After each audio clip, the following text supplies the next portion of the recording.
one. Completely losing it. Welcome back. Completely losing it. Nice. Welcome back after the previous episode, the usual intro Wolfpack podcast. Milo Wolfpack, your favorite host. Sorry? We in this bitch now, as they say. We are in this bitch now, repping 55th Street. You five me, and some people will get that if they watch Channel 5. But Representing Orchard Place. Representing Orchard Place. Okay. For the viewers only. For the viewers only. From the streets. Hey, don't mention it. What are we talking about today? Pose. Whoop! For the viewers only. For the listeners. Side chest and most muscular going down right now as we speak. Let's go. So, welcome to a relatively short episode titled All the Smoke. Huh? Indeed. Hey, bonus episode, yeah. Titled All the Smoke. Official response to Paul Carter. Paul Carter, we'll see you outside. And by outside, I mean inside. And by inside, I mean in the UK through Riverside. We'll just make some comments on an exchange you had with Milo. Indeed. Nothing personal, bro. No actual beef at all. No actual beef. AKA all the beef. Mold. We'll see you outside. Peace. Indeed. All right, so content. Take it away. I received an Instagram DM from one of my friends and followers. He demands that I go on TikTok and respond to this one video. The reason for that is this video was by a user named TNF on TikTok. Now, I have a TikTok profile. I never use it. I didn't have it installed even before this person asked me to respond. But the video was about stretch-mediated hypertrophy in the triceps. So basically, exactly in my wheelhouse. And this person asked me, hey, respond to this guy. He made a video about the triceps and whether or not they respond to longer muscle length training for hypertrophy. And essentially, this video was this guy, TNF, responding to another video where someone was saying, we have a study on the triceps where we saw greater hypertrophy doing partials at longer muscle lengths with your arm overhead versus partials at shorter muscle lengths, like a pushdown. And he responded in video claiming that no, the triceps don't respond to stretch-mediated hypertrophy because they don't see an increase in fascicle length following lower muscle length training, and that the only reason for stretch-mediated hypertrophy, or the only mechanism rather, is an increase in fascicle length, or rather the length of the fascicle, essentially. I responded to it. I basically said, look, I'm currently doing my PhD on this topic. There's been 3 studies on muscle length and hypertrophy in the triceps. So, rather than hypothesizing about whether or not the biceps and triceps respond to stretch-mediated hypertrophy, let's see what the actual direct data on the topic says. So I mentioned fascicle length adaptations are only one of the potential mechanisms behind stretch-mediated hypertrophy. There do appear to be quite a few other ones, and at any rate, it's not like we have any certainty over which one is at play. And I referred him to my article, our article, TM, on Strong by Science, that Greg Knuckles and I co-authored, about range of motion, where we sort of briefly discussed the potential mechanisms behind quote-unquote stretch-mediated hypertrophy, and it's important to acknowledge that it's not really a proper term in the sense that you don't get stretch-mediated hypertrophy just by existing at lower muscle lengths, right? Like just because you bend your elbow, like if I bend my elbow now and stretch my triceps, I'm not going to get hypertrophy out of it. It's about training at lower muscle lengths. So it's like training at lower muscle length mediated hypertrophy rather than stretch-mediated hypertrophy. And so I mentioned the 3 studies on the triceps specifically, one by Stasinaki, one by Milo, and one by Goto. 2 of these were comparing partials at different muscle lengths, so like a push-down versus an overhead extension. Respect Stasinaki. Stasinaki, hey, we're she now will be helping us out in our study. Indeed. We're collaborating with her on the upcoming upper body study that we previously discussed 1 or 2 episodes ago.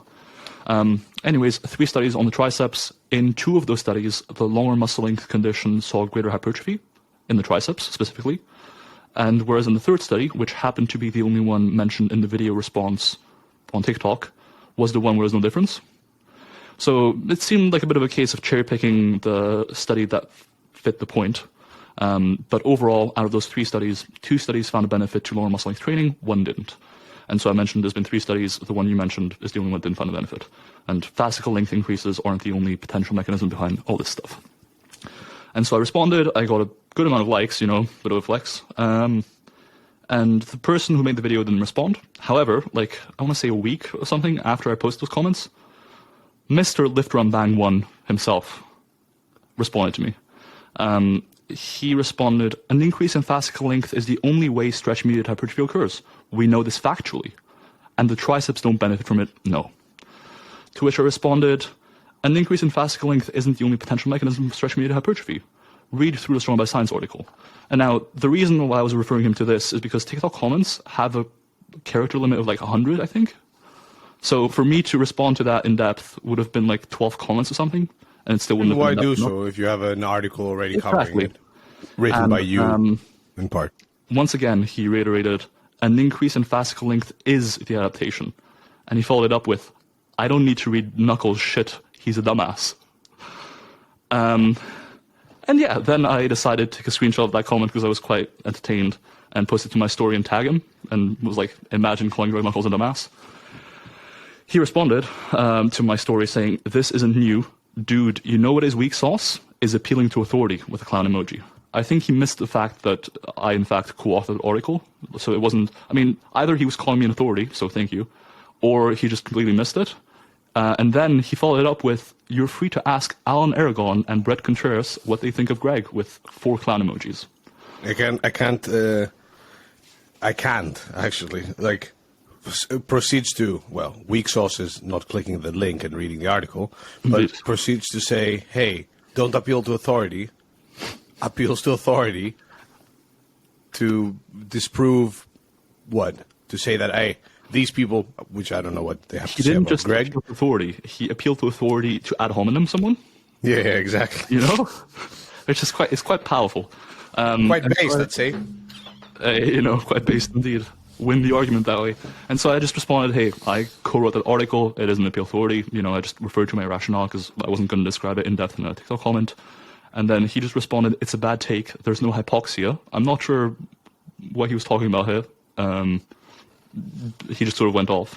And so then, in a slight sort of tongue-in-cheek type of joke, I posted a picture of my rear lat spread and tagged him and said, my official response to Paul Cotter.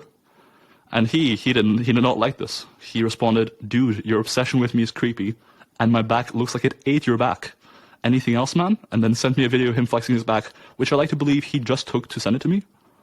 Because he was that, concerned about this, you know? It's very cringe when they do that, when they say, yo, your obsession with me. Brother, we had an argument online. We responded to a couple of comments.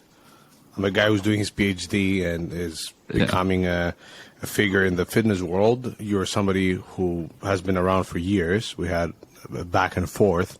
You didn't really address any of my points. Yeah. And I just made one story on Instagram. I didn't come outside your house. And, For the balls, as they say. Yeah. Your obsession with me is creepy.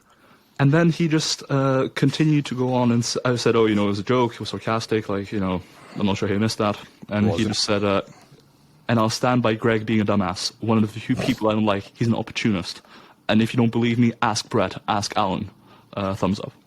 So yeah, apparently he really doesn't like Greg Knuckles. But yeah, I think it was quite an entertaining exchange. It was my first actual interaction with him, but I want to say close to 50 to 100 DMs about this.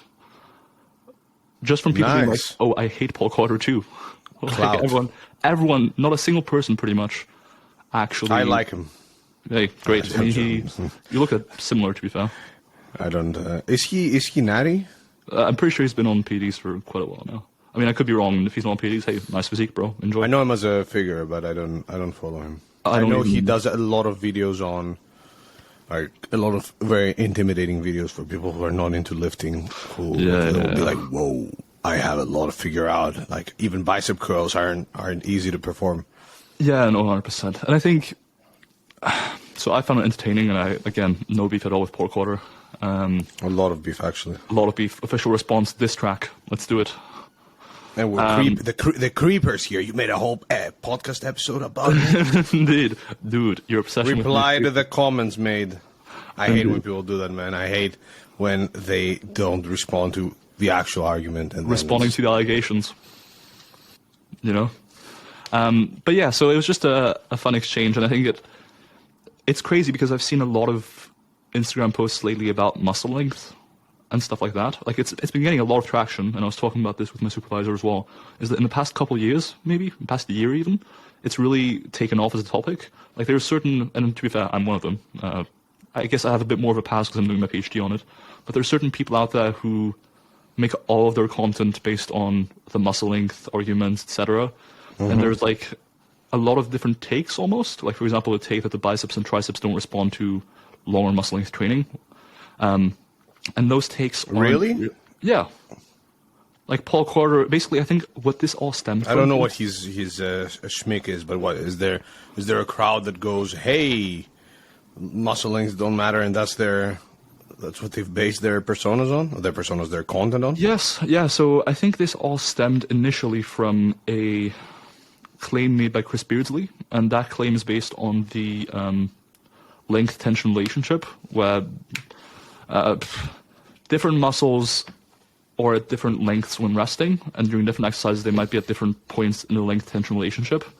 So at different muscle lengths, your muscle is able to produce different amounts of force, right? And so because a lot of tricep exercises and bicep exercises have those muscle groups training at different muscle lengths than other muscle groups, the assumption was, they might not respond to stretch-mediated hypertrophy, quote-unquote.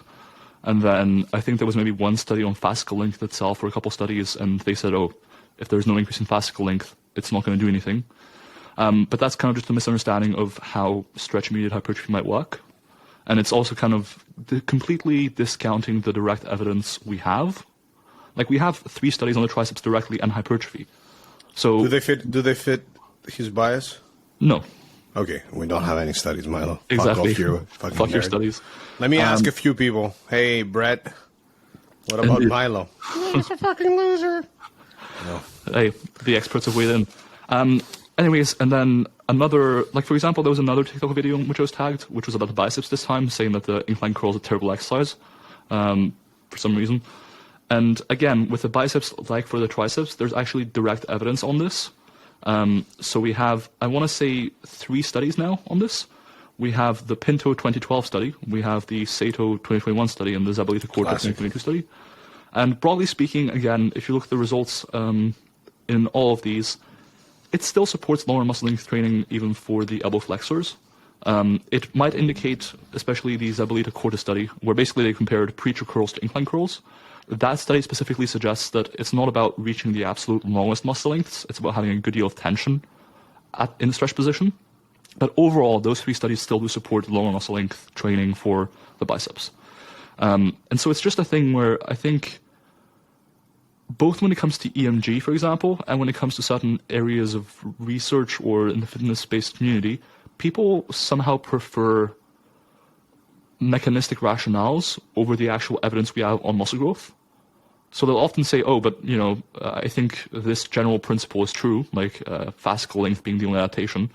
So I'll be disregarding the whole direct evidence on muscle growth itself, which doesn't really make sense to me, and I think it's entirely the wrong way of looking at it, Especially when we've had plenty of examples in the past where mechanistically, same with, the obesity model and carbohydrates, where there was a more solid mechanistic rationale than your example now, but then over time that was refuted. And like we've had a lot of examples of that happening, and people seem to still want to, ego it. I don't get it. Like if there's evidence coming out, okay, you can still say, hey, preliminary evidence, and maybe it's that's not really what's happening, and there's this other rationale that I'd like to see tested out, so I'm being cautious. But the way the guy came at it, or some of these people coming at it, I'm not sure if it's Paul Carter anymore, is as if, here's a bunch of studies that have concretely proved this. Concretely, is that a word? It is, yeah. PhD. I will say, I think most people just don't read the actual studies, and that's just what it stems from. It's that one person will put out one take that seems intuitively appealing, like, for example, Chris Beardsley or have you being the originator of the biceps, triceps, stretch-mediated hypertrophy bullshit. And people will sort of cling on to it and not read the evidence behind it, and just assume that because the person's had correct takes about other stuff, they automatically have a good take about that as well. Yeah, it's been that's been happening with plenty of stuff. One idea will be proposed, some very limited evidence supported, and then what happens is it gets recycled and recycled and recycled and recycled, and then it reaches a point where it's like established truth, but it's not. Same with periodization for hypertrophy, even for strength to a certain extent. And we even have examples in the literature where that happens, where one paper makes a claim, citing another paper that is not really supporting that claim, and then over the course of the literature, other papers are citing not the original paper, the first one that referred to that other paper, and then 5 years later, you have multiple citations of different authors that all lead to the one paper that leads to another paper that doesn't really support that claim. I would love to have that example here. There's one specific. I'll find it as you speak. The melatonin study, remember? Melatonin study was another one. It's a classic. So, for context, we have been supplementing for melatonin, well, on and off for a few years now. And at one point, I'm not sure how we got started on this conversation on this path, but we started looking for longer-term safety data on melatonin. And there had been a few people who had made videos about melatonin. We asked one of them about any studies that they knew of and watched one of their videos about it. And in that video and in the message, they mentioned a 7-year melatonin study where women, like a group of 100 women or something, were given really high dosages of melatonin, and there were no... More, for 7 years, I think 40 grams a day. Yeah, something ridiculous. Something extreme. Yeah, something ridiculous. And we looked for that study. We saw one paper that cited it. And then we clicked on that paper, and that paper was also citing a different paper. And then that paper was citing a different paper. And eventually there was about maybe 40 or 50 papers total, I think, from what I remember, that were citing this one study in some way. But when you drew all these citations back to the source, there was no paper.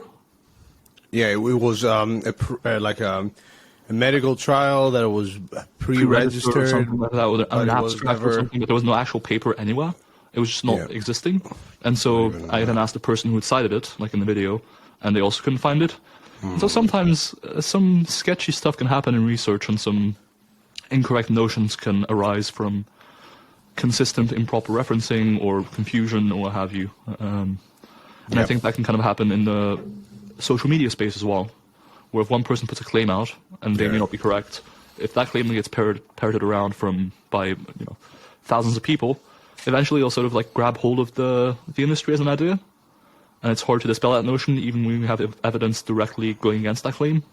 Yeah, because nobody's reading the evidence, nobody cares about the nuance, the details. Same is happening to a certain extent with the minimum dose stuff.